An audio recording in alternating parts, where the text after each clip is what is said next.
dret. Bon dia, soc Òscar i estic en el meu company Adrià. Avui anem a parlar de l'astronomia i l'art. Des dels principis del temps, a l'home li ha fascinat la natura.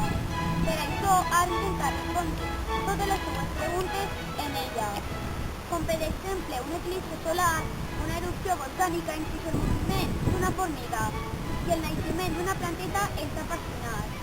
Tots aquests exemples s'han intentat resoldre en ciència, però tota aquesta fascinació també s'ha plasmat en unes obres d'art.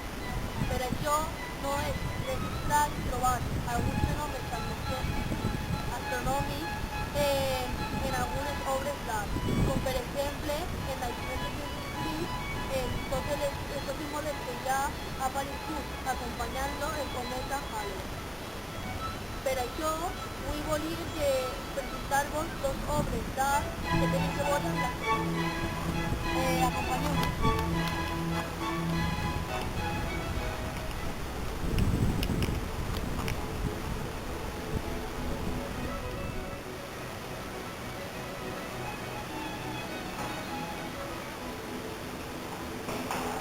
Bon dia. Bon dia. Bon dia. Teniu algú de Alexandre? Sí, tenim una sèrie de quadres. Acompanyeu-me.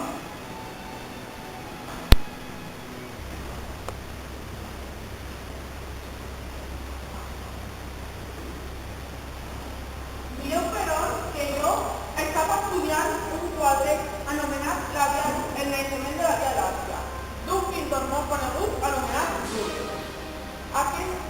Aquest quadre narra un passatge de la història de Julius. Júpiter, també anomenat Zeus, el pare d'Hèrcules, aprofitava que la seva esposa Juno, coneguda per tres com era, dormia per allegar el fill que havia tingut a Galtes. Només la llei de la bellesa podia convertir-lo en immortal, però en despertar-se va concentrar sorpresa a Petit i el va retirar d'un camp, produint-se el desnament de la divina llei en el cel, provocant l'origen de la Via Làctia segons la mitologia clàssica. I ara el meu company vos va explicar altre quadre. Y ahora vamos a presentar el cuadro de Johannes Vermeer, el astrónomo. En este cuadro Vermeer representaba un astrónomo. Analizó características ilustradas de la cinta perturbada a la luz del cinismo de las escenas cotidianas.